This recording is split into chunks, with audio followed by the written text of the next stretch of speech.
जय श्री कृष्णा। आप सभी को मार्गशीर्ष मास के 22वें दिन की ढेरों शुभकामनाएं। प्रिय दर्शकों, आज मार्गशीर्ष मास का 22वां दिन है और आप सुन रहे हैं मार्गशीर्ष मास महात्म्य में। मार्गशीर्ष मास महात्म्य जो कि भगवान विष्णु के द्वारा स्वयं कहा गया है।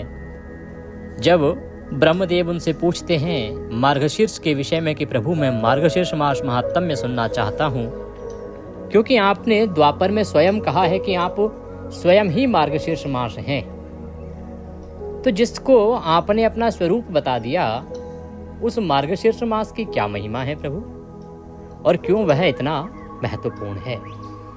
तो भगवान नारायण स्वयं मार्गशीर्ष मास का महात्म्य ब्रह्मदेव को सुना रहे हैं और वही महात्म्य हम आपको सुना रहे हैं। अभी तक आपने सुना कि मार्गशीर्ष मास क्यों महत्वपूर्ण है, कैसे उसका धर्म कर्म का जो फल है वो कार्तिक मास से भी करोड़ गुना अधिक है।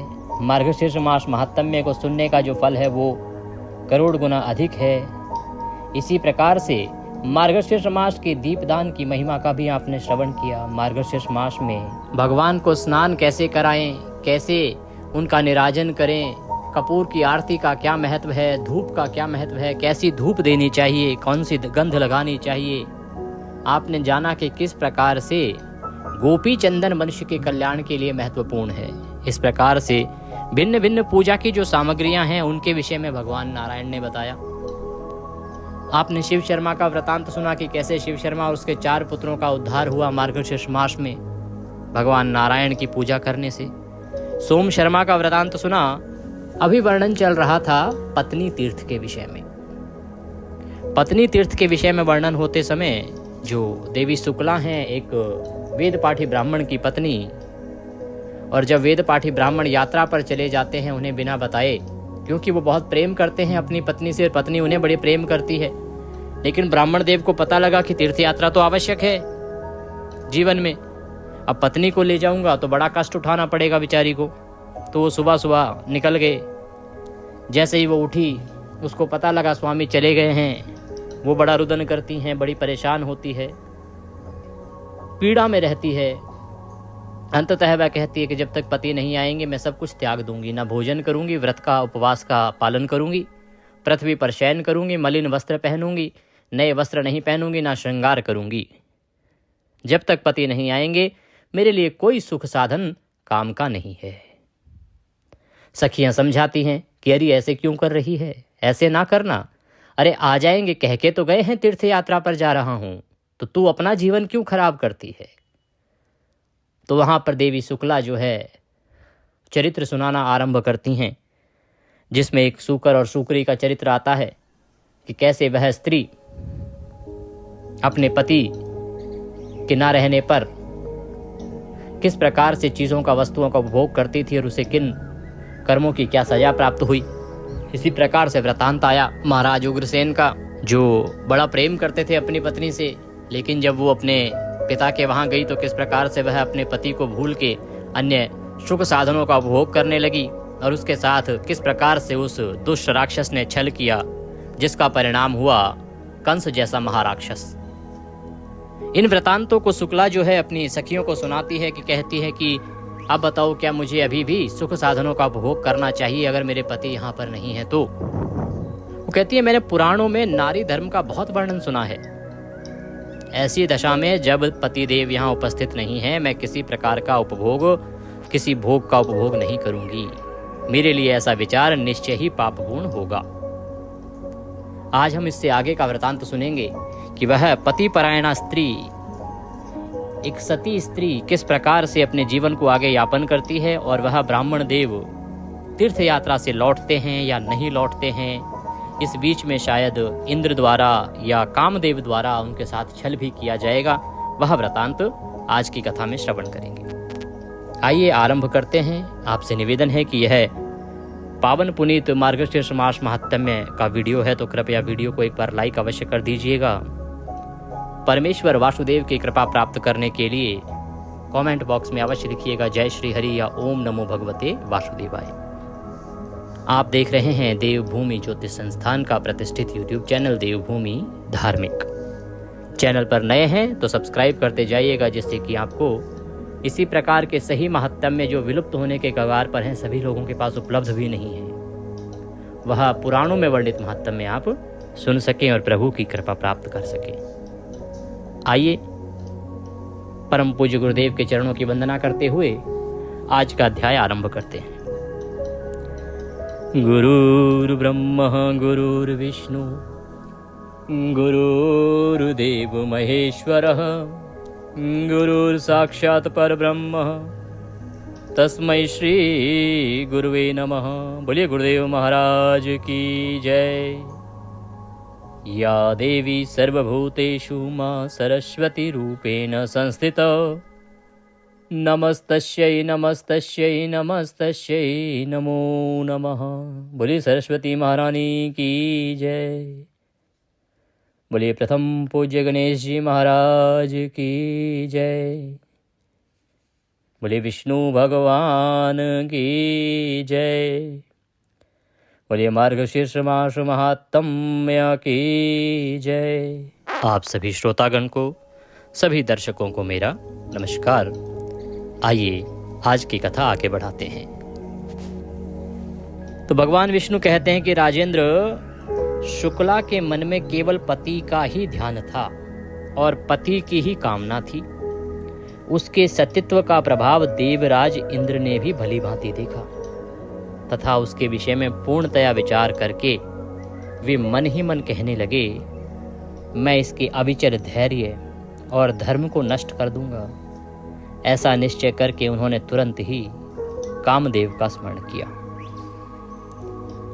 तो देवी शुक्ला का सतीत्व और पतिव्रत धर्म इतना दृढ़ था कि समझो देवराज इंद्र को भी अपने सिंहासन के डोलने की आशंका हुई, और उसने सोचा कि इससे पहले इसके सतीत्व के कारण, इसके पतिव्रत धर्म के पालन के कारण यह इतनी ऊंची पदवी को प्राप्त कर ले कि मेरे सिंहासन पर ही इसकी नजर पड़े, उससे पहले मैं इसका ये धर्म नष्ट कर दूंगा। ऐसा विचार करके देवराज इंद्र ने कामदेव को स्मरण किया, याद किया। क्या करते हैं देवराज? यही करते हैं। कोई तपस्वी तपस्या कर रहा है, ओहो मेरे सिंहासन को ना मांग ले, चलो बुलाओ कामदेव को या बुलाओ मेनका उर्वशी को, तपस्या भंग करते हैं। वही उन्होंने अब किया। तो जैसे ही देवराज ने स्मरण किया, महाबली कामदेव अपनी प्रिय रति के साथ वहां आ गए और हाथ जोड़कर इंद्र से बोले, नाथ इस समय किस लिए आपने मुझे याद किया है? आज्ञा दीजिए, मैं सब प्रकार से उसका पालन करूंगा। इंद्र कहने लगे कि कामदेव, यह जो पातिव्रत्य में तत्पर रहने वाली महाभागा शुक्ला है, वह परम पुण्यवती और मंगलमयी है। मैं इसे अपनी ओर आकर्षित करना चाहता हूं। इस कार्य में तुम मेरी पूरी तरह से सहायता करो। कामदेव ने उत्तर दिया, सहस्त्रलोचन, मैं आपकी इच्छा पूर्ति के लिए आपकी सहायता अवश्य करूंगा। देवराज, मैं देवताओं, मुनियों और बड़े बड़े ऋषिवरों को भी जीतने की शक्ति रखता हूं, फिर एक साधारण कामिनी को, जिसके शरीर में कोई बल ही नहीं होता, जीतना कौन सी बड़ी बात है? मैं कामनियों के विभिन्न अंगों में निवास करता हूं। नारी मेरा घर है, उसके भीतर मैं सदा मौजूद रहता हूं। अतः भाई, पिता, स्वजन, संबंधी या बंधु बांधव कोई भी क्यों न हो, यदि उसमें रूप और गुण है तो वह उसे देखकर मेरे बाणों से घायल हो ही जाती है। उसका चित्त चंचल हो जाता है, वह परिणाम की चिंता नहीं करती। इसीलिए देवेश्वर, शुक्ला के सतीत्व को तो अवश्य नष्ट करूंगा। यह सुन के इंद्र बोले कि मनोभव, मैं रूपवान, गुणवान और धनी बनकर कौतूहलवश इस नारी को धर्म और धैर्य से विचलित करूंगा। कामदेव से यूं कहकर देवराज इंद्र उस स्थान पर गए जहां क्रैकल वैश्य की प्यारी पत्नी शुक्ला देवी निवास करती थी। वहां जाकर वे अपने हाव भाव, रूप और गुण आदि का प्रदर्शन करने लगे। रूप और संपत्ति से युक्त होने पर भी उस पराये पुरुष पर शुक्ला दृष्टि नहीं डालती थी, परंतु वह जहां जहां जाती वहीं वहीं पहुंचकर इंद्र से निहारते थे। इस प्रकार सहस्त्र नेत्रधारी इंद्र अपने संपूर्ण भावों से काम जनित चेष्टा प्रदर्शित करते हुए चाह भरे हृदय से उसकी ओर देखते थे। इंद्र ने उसके पास अपनी दूती भी भेजी। वह मुस्कुराती हुई गई और मन ही मन शुक्ला की प्रशंसा करती हुई बोली, अहो, इस नारी में कितना सत्य, कितना धैर्य, कितना तेज और कितना क्षमा भाव है। संसार में इसके रूप की समानता करने वाली दूसरी कोई भी सुंदरी नहीं है। इसके बाद उसने शुक्ला से पूछा, कल्याणी, तुम कौन हो, किसकी पत्नी हो? जिस पुरुष को तुम जैसी गुणवती भार्या प्राप्त हुई है वह इस पृथ्वी पर पुण्य का भागी है। दूती की बात सुनकर मनस्विनी शुक्ला ने कहा, देवी, मेरे पति वैश्य जाति में उत्पन्न धर्मात्मा और सत्य प्रेमी हैं। उन्हें लोग क्रकल कहते हैं। मेरे स्वामी की बुद्धि उत्तम है, उनका चित्त सदा धर्म में ही लगा रहता है। वे इस समय तीर्थ यात्रा के लिए गए हैं। उन्हें गए आज 3 वर्ष हो गए। अतः उन महात्मा के बिना मैं बहुत दुखी हूं। यही मेरा हाल है। अब यह बताओ कि तुम कौन हो जो मुझसे मेरा हाल पूछ रही हो? शुक्ला का कथन सुनकर दूती ने पुनः इस प्रकार कहना आरंभ किया। कहती कि सुंदरी, तुम्हारे स्वामी बड़े निर्दयी हैं जो तुम्हें अकेली छोड़कर चले गए। वो अपनी प्रिय पत्नी के घातक जान पड़ते हैं। अब उन्हें लेकर क्या करोगी? जो तुम जैसी साध्वी और सदाचार परायण पत्नी को छोड़कर चले गए वे पापी नहीं तो क्या हैं? अरे बाले, अब तो वे गए, अब उनसे तुम्हारा क्या नाता है? कौन जाने वे कहां जीवित भी हैं या मर गए।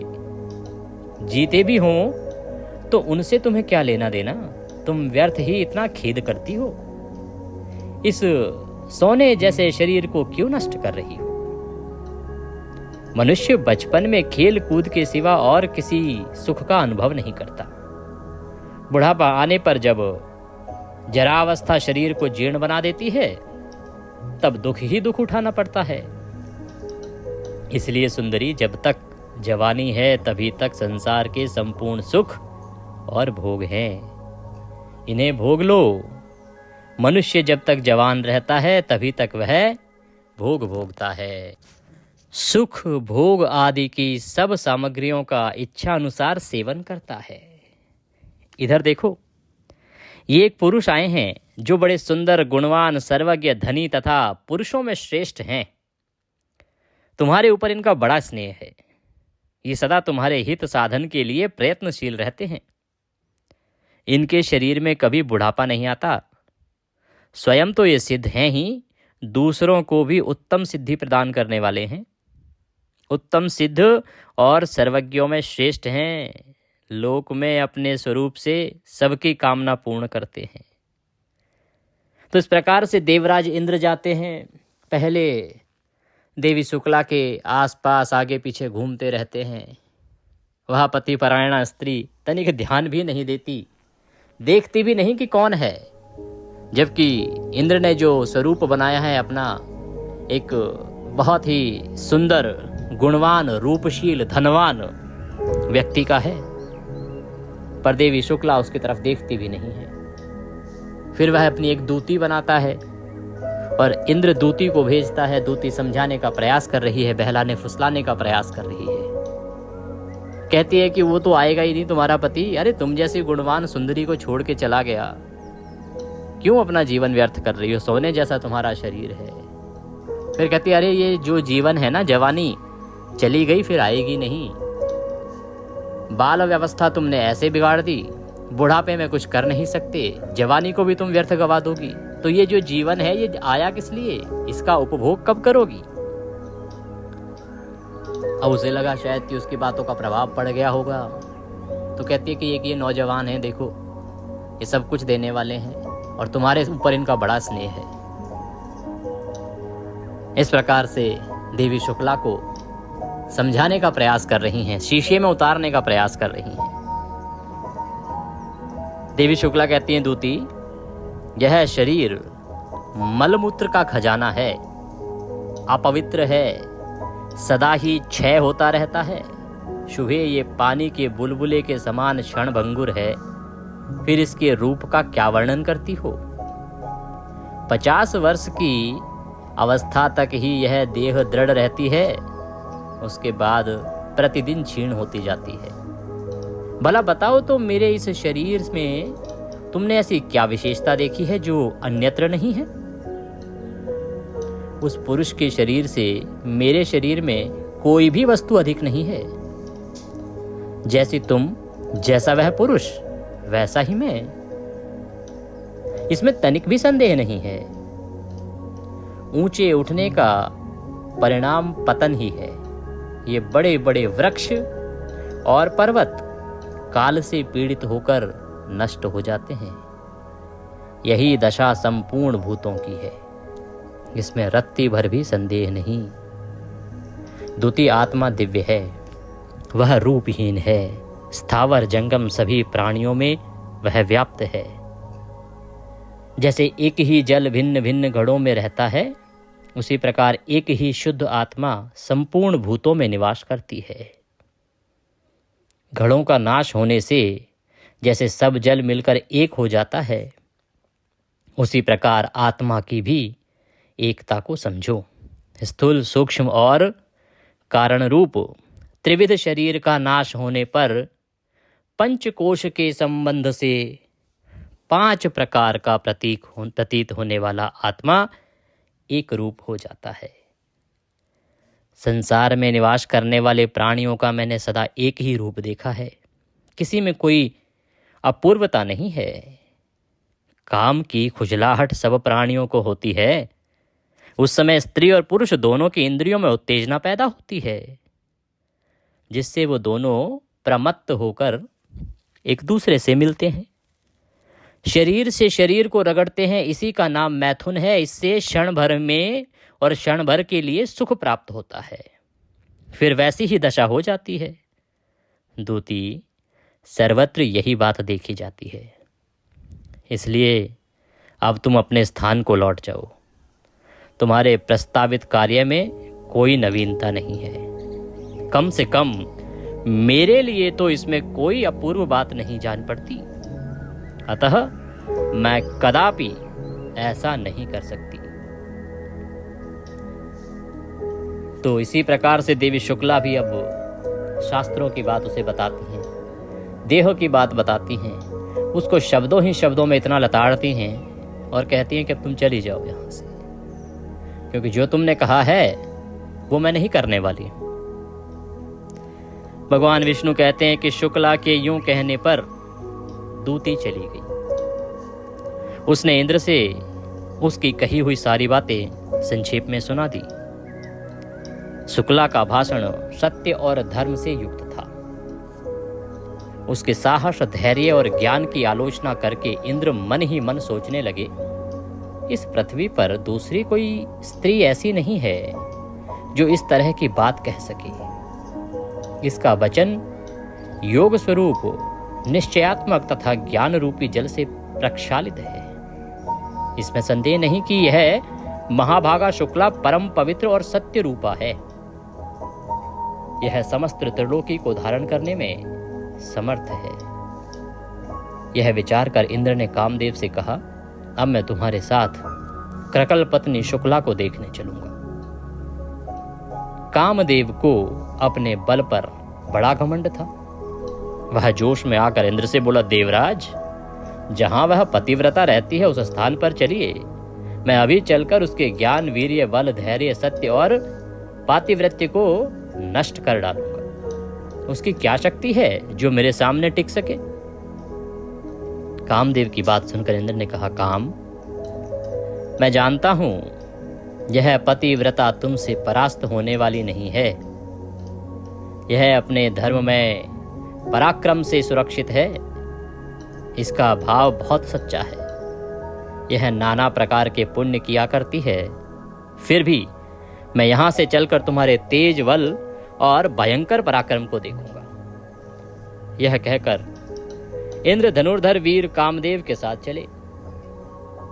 उनके साथ काम की पत्नी रति और दूती भी थी। वह परम पुण्यमयी पतिव्रता अपने घर के द्वार पर अकेली बैठी थी और केवल पति के ध्यान में तन्मय हो रही थी।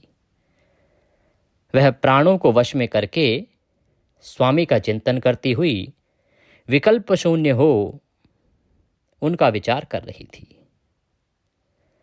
कोई भी पुरुष उसकी स्थिति की कल्पना नहीं कर सकता था।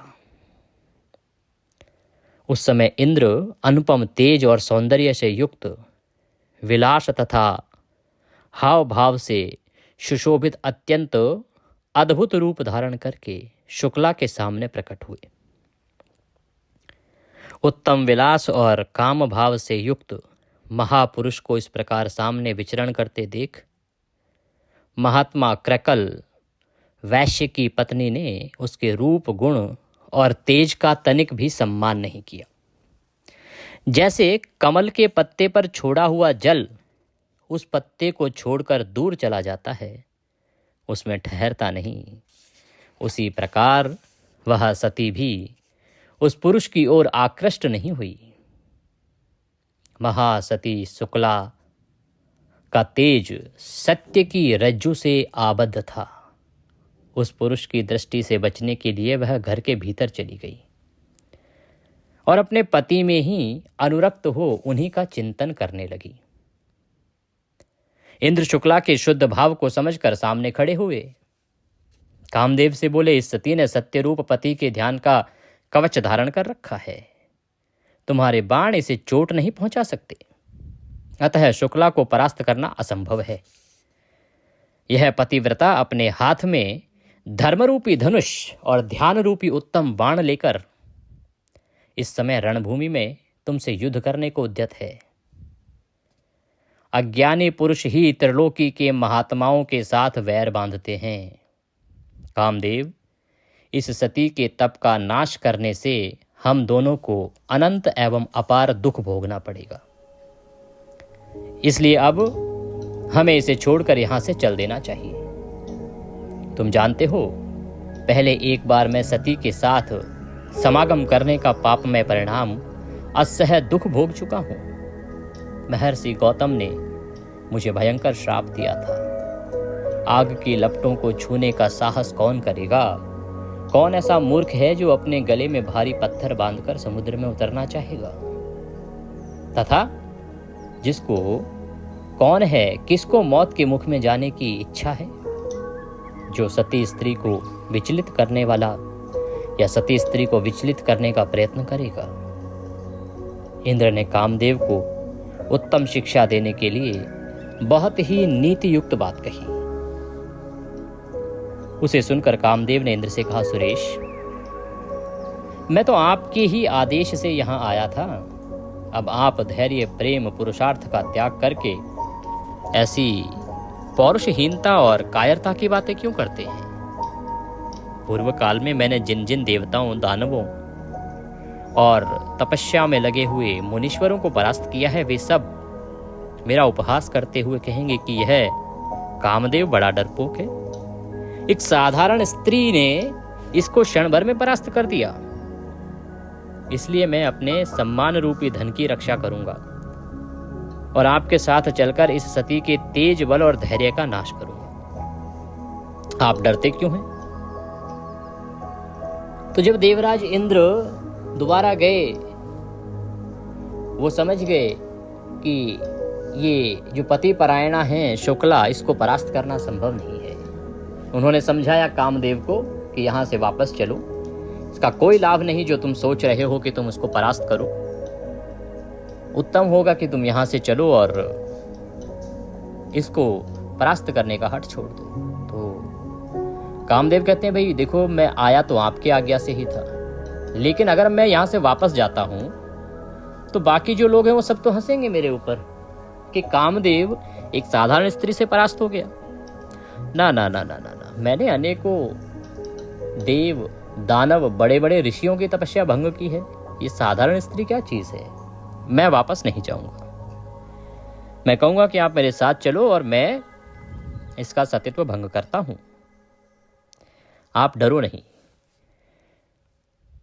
देवराज इंद्र को इस प्रकार समझा बुझाकर कामदेव ने पुष्प युक्त धनुष और बाण हाथ में ले लिए तथा सामने खड़ी हुई अपनी सखी क्रीड़ा से कहा, प्रिय, तुम माया रचकर वैश्य पत्नी शुक्ला के पास जाओ। वह अत्यंत पुण्यवती, सत्य में स्थित, धर्म का ज्ञान रखने वाली और गुणज्ञ है। यहां से जाकर तुम मेरी सहायता के लिए उत्तम से उत्तम कार्य करो। क्रीड़ा से यूं कहकर वे पास ही खड़ी हुई प्रीति को संबोधित करके बोले, तुम्हें भी मेरी सहायता के लिए उत्तम कार्य करना होगा। तुम अपनी चिकनी चुपड़ी बातों से शुक्ला को वश में करो। इस प्रकार अपने अपने कार्य में लगे हुए वायु आदि के साथ उपयुक्त व्यक्तियों को भेजकर कामदेव ने उस महासती को मोहित करने के लिए इंद्र के साथ पुनः प्रयास किया। शुक्ला का सतीत्व नष्ट करने के उद्देश्य से जब इंद्र और कामदेव प्रस्थित हुए, तब सत्य ने धर्म से कहा, महाप्राज्य धर्म, कामदेव की जो चेष्टा हो रही है उस पर दृष्टिपात करो। मैंने तुम्हारे अपने तथा महात्मा पुण्य के लिए जो स्थान बनाया था उसे यह नष्ट करना चाहता है। दुष्टात्मा काम हम लोगों का शत्रु है, इसमें तनिक भी संदेह नहीं। सदाचारी पति, तपस्वी ब्राह्मण और पतिव्रता पत्नी, ये तीन मेरे निवास स्थान हैं,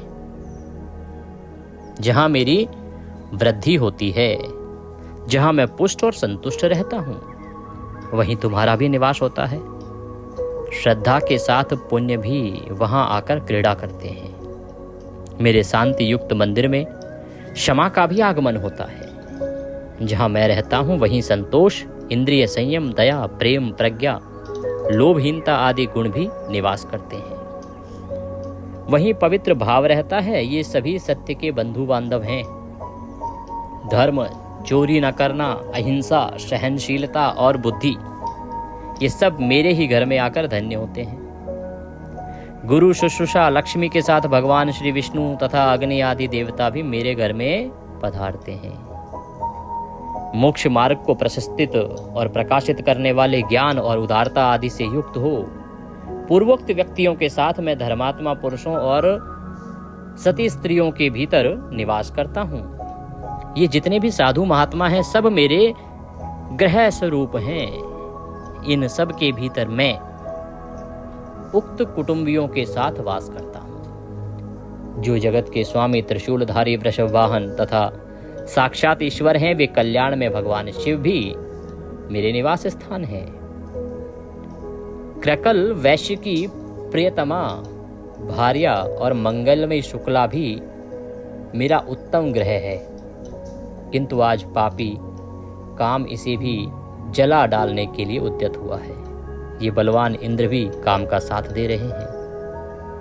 काम की ही करतूत से अहिल्या का संग करने पर एक बार जो हानि उठानी पड़ी है, उस प्राचीन घटना का उन्हें स्मरण क्यों नहीं होता? सती के सतीत्व का नाश करने से ही उन्हें महान दुख से और महान दुख में पड़कर दुस्सह श्राप का उपभोग करना पड़ा था। फिर भी आज कामदेव के साथ आकर ये धर्मचारिणी क्रकल पत्नी शुक्ला का अपहरण करने के लिए क्यों उतारू है? तो जो ज्ञान है वो धर्म से कहते हैं कि भाई मेरा तो निवास स्थान ही यही है, सदपुरुष, भक्ति करने वाले, और इन्हीं को ये काम जो है वो खराब करना चाहता है। और इस इंद्र को क्या हो गया है भाई? इसको ज्ञात नहीं है क्या कि पहले कैसे अहिल्या के संग जब इसने इस प्रकार से किया था तो कितना घोर पाप लगा और कैसे श्राप के कारण पीड़ित हुआ था ये। फिर भी आज ये सब करने आ गया। धर्म ने कहा कि मैं काम का तेज कम कर दूंगा यदि मैं चाहूं तो। उसकी मृत्यु का भी कारण उपस्थित कर सकता हूं। मैंने एक ऐसा उपाय सोच लिया है जिससे यह काम आज ही भाग खड़ा होगा।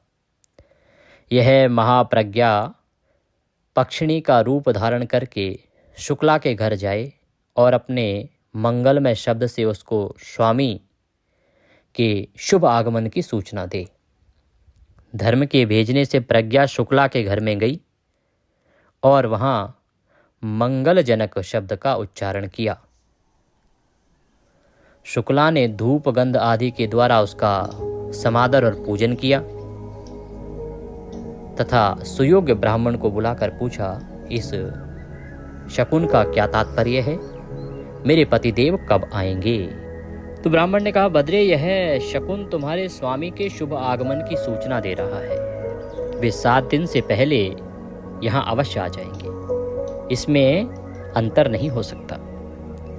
ब्राह्मण का यह मंगलमय वचन सुनकर शुक्ला की बड़ी उत्सुकता बढ़ी और शुक्ला को बड़ी प्रसन्नता हुई। उधर कामदेव की भेजी हुई क्रीड़ा सती स्त्री का रूप धारण करके उस सुंदरी पतिव्रता के घर गई। तो अब जैसे ही इंद्र और कामदेव की वार्तालाप चल रही थी, उनका जो प्रयोजन जान लिया धर्म ने और सत्य ने, तो उन्होंने विचार किया कि अगर ये दुष्ट इसी प्रकार से करते रहेंगे तो इस संसार से धर्म, सत्यता, भक्ति तो नष्ट हो जाएगी। ये तो भक्त को भक्ति करने नहीं देते, सबको काम बाण चला के और कामातुर कर देते हैं। तो इस बार हमें कुछ करना ही पड़ेगा।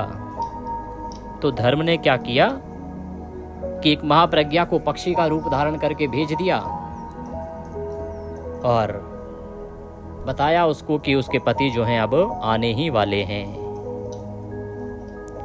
उधर कामदेव ने जिसको भेजा था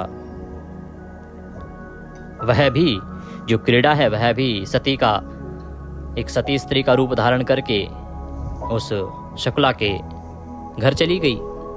उस रूपवती नारी को आई देख शुक्ला ने आदर युक्त वचन कहकर उसका सम्मान किया और अपने को धन्य माना। उसकी पुण्यमय वाणी से पूजित होकर क्रीड़ा मुस्कुराती हुई बातचीत करने लगी। उसका माया में वचन विश्व को मोहित करने वाला था। सुनने पर सत्य और विश्वास के योग्य जान पड़ता था। क्रीड़ा बोली, देवी, मेरे स्वामी बड़े बलवान, गुणज्ञ, धीर तथा अत्यंत गुणात्मा हैं और अत्यंत पुण्यात्मा हैं, परंतु मुझे छोड़कर न जाने कहां चले गए हैं। वह मेरे पूर्व जन्म के कर्मों का फल है जो आज इस रूप में सामने आया है। मैं कैसी मंदभागिनी हूं महाभागे। नारियों के लिए रूप, सौभाग्य, श्रृंगार, सुख और संपत्ति सब कुछ पति ही है, यही शास्त्रों का मत है। पतिव्रता शुक्ला ने क्रीड़ा की ये सारी बातें सुनी। उसे विश्वास हो गया कि यह सब कुछ इस दुखनी नारी के हृदय का सच्चा भाव है। वह उसके दुख से दुखी हो गई और अपनी बातें भी उसे बताने लगी। उसने पहले का अपना सारा हाल थोड़े में कह सुनाया। अपने दुख सुख की बात बताकर मनस्विनी शुक्ला चुप हो गई। तब क्रीड़ा ने उस पतिव्रता को सांत्वना दी और बहुत कुछ समझाया बुझाया। तदंतर एक दिन उसने शुक्ला से कहा, सखी देखो, वह सामने बड़ा सुंदर वन दिखाई दे रहा है। अनेकों दिव्य वृक्ष उसकी शोभा बढ़ा रहे हैं। वहां एक परम पवित्र पापनाशन तीर्थ है। वरानने, चलो हम दोनों भी वहां पुण्य संचय करने के लिए चलें। यह सुनकर शुक्ला उस मायामय स्त्री के साथ वहां जाने को राजी हो गई। उसने वन में प्रवेश करके देखा तो उसे ऐसा प्रतीत हुआ मानो उसमें नंदन वन की शोभा उतर आई है। सभी ऋतुओं के फूल खिले थे। सैकड़ों कोकिलों के कलरव से सारा वन प्रांत गूंज रहा था। माधवी, लता, माधव, वसंत, इन सब ने उस उपवन की शोभा को सब भावों से परिपूर्ण बनाया था। शुक्ला को मोहित करने के लिए ही उसकी सृष्टि की गई थी, अर्थात उसकी रचना की गई थी। उसने क्रीड़ा के साथ सबके मन को भाने वाले उस वन में घूम घूम कर अनेकों दिव्य कौतुक देखे। इसी समय रति के साथ काम और इंद्र भी वहां आए। इंद्र संपूर्ण भोगों के अधिपति होकर भी काम क्रीड़ा के लिए व्यग्र थे। उन्होंने कामदेव को पुकार कर कहा, लो यह शुक्ला आ गई, क्रीड़ा के आगे खड़ी है, इस महाभागा सती पर प्रहार करो। कामदेव बोला, सहस्त्रलोचन, लीला और चातुरी से युक्त अपने दिव्य रूप को प्रकट कीजिए, जिसका आश्रय लेकर मैं इसके ऊपर अपने 5 बाणों का पृथक पृथक प्रहार करूंगा। त्रिशूलधारी महादेव ने मेरे रूप को पहले ही हर लिया, मेरा शरीर है ही नहीं।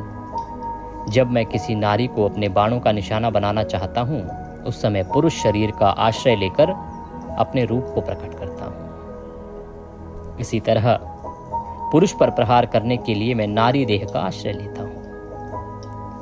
पुरुष जब पहले पहल किसी सुंदरी नारी को देखकर बारंबार उसका चिंतन करने लगता है, तब मैं चुपके से उसके भीतर घुसकर उसे उन्मत्त बना देता हूँ।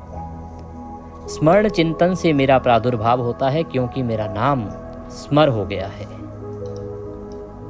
आज मैं आपके रूप का आश्रय लेकर इस नारी को अपनी इच्छा के अनुसार नचाऊंगा। यूं कहकर कामदेव इंद्र के शरीर में घुस गया और पुण्यमयी क्रकल पत्नी सती शुक्ला को घायल करने के लिए हाथों में बाण ले उत्कंठा पूर्वक अवसर की प्रतीक्षा करने लगा। वह उसके नेत्रों को ही लक्ष्य बनाए बैठा था।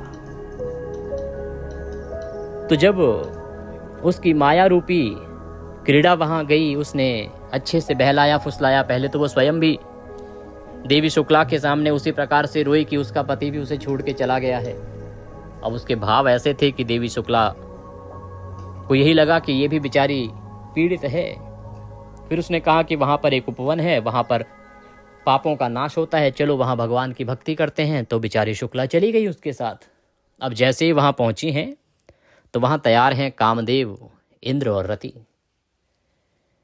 तो कामदेव कहते हैं कि मुझे किसी के शरीर का सहारा चाहिए, क्योंकि भगवान शंकर ने मेरा शरीर नष्ट कर दिया। अब यदि स्त्री के साथ कुछ करना है तो पुरुष के शरीर का सहारा लेता हूं, और पुरुष के साथ कुछ करना है तो स्त्री के शरीर का सहारा लेता हूं। तो इसीलिए अब मैं इस शरीर का सहारा लेकर बाण चलाऊंगा। तो वो इंद्र के शरीर में प्रवेश करता है और देवी शुक्ला के नेत्रों को लक्ष्य बनाता है, और इस प्रकार से वह एक एक करके 5 बाण चलाने का प्रयत्न करता है। बोले विष्णु भगवान की जय। इसे आगे का वृतांत हम कल श्रवण करेंगे। आगे का वृतांत अगले अध्याय में आएगा। तो कल ज्ञात होगा कि कामदेव विजयी होते हैं या देवी शुक्ला का सतीत्व विजयी होता है। इंद्र को क्या श्राप मिलता है, कामदेव को क्या श्राप मिलता है। क्या वह सती सावित्री शुक्ला अपने पतिव्रत धर्म को बचा पाती है, या कामदेव और इंद्र के जाल से उसका पातिव्रत्य धर्म नष्ट हो जाता है। बड़ा ही महत्वपूर्ण प्रसंग चल रहा है। इसका वर्णन आता है पत्नी तीर्थ में। आगे का वृतांत कल श्रवण करेंगे। आज के पाठ के निमित्त यदि दक्षिणा आदि कुछ भी भेजना चाहते हैं तो स्क्रीन पर नंबर आ रहा है 900 से, उस पर भेज सकते हैं, या साथ में जो QR कोड आ रहा है उसको स्कैन करके भी सीधा हमारे बैंक खाते में भेज सकते हैं। आज अवश्य सुनिएगा श्रीमद् भागवत गीता का 2रा अध्याय। कल हमने महात्म्य सुनाया था, आज हम गीता के अध्याय का वर्णन करेंगे, क्योंकि गीता के जो अध्याय हैं उनके 2 स्वरूप हैं। एक आता है उस अध्याय का महात्म्य, जो भगवान शंकर के द्वारा माता पार्वती को सुनाया गया या भगवान विष्णु के द्वारा माता लक्ष्मी को सुनाया गया। इसे कहते हैं दूसरे अध्याय का महात्म्य। और दूसरे अध्याय का सश्लोक जो वर्णन आता है, ये वो है जो भगवान कृष्ण के द्वारा द्वापर में महाभारत के युद्ध के समय अर्जुन को कहा गया। तो जो भगवान कृष्ण ने अर्जुन को उपदेश दिया वह अध्याय आज हम श्रवण करेंगे। कल हमने दूसरे अध्याय का महात्म्य सुना था। मैं आपको दोनों ही प्रसंग साथ लेकर चल रहा हूं, जिससे आप उस अध्याय का महात्म्य भी सुन पाएं और जो भगवान कृष्ण के द्वारा उपदेश दिया गया गीता में उस अध्याय का भी श्रवण कर पाएं। तो उसका भी लाभ लीजिएगा, और जो विष्णु पुराण हमारा चल रहा है उसको भी अवश्य श्रवण कीजिएगा। मार्गशीर्ष मास अपने समापन की ओर है, बहुत थोड़ा समय बचा है। इसमें जितने पुराण आप सुन लेंगे, जितनी भक्ति कर लेंगे उतना उत्तम है। और ध्यान दीजिएगा, अंतिम कुछ दिन बचे हैं। भगवान नारायण को जल से या दूध से शंख के माध्यम से स्नान कराना आरंभ कीजिए। इसका फल पुराणों में बहुत अधिक बताया है। स्वयं नारायण ने वर्णन किया है कि इसका एक एक बूंद आपको एक एक 1000 वर्ष तक वैकुंठ देती है।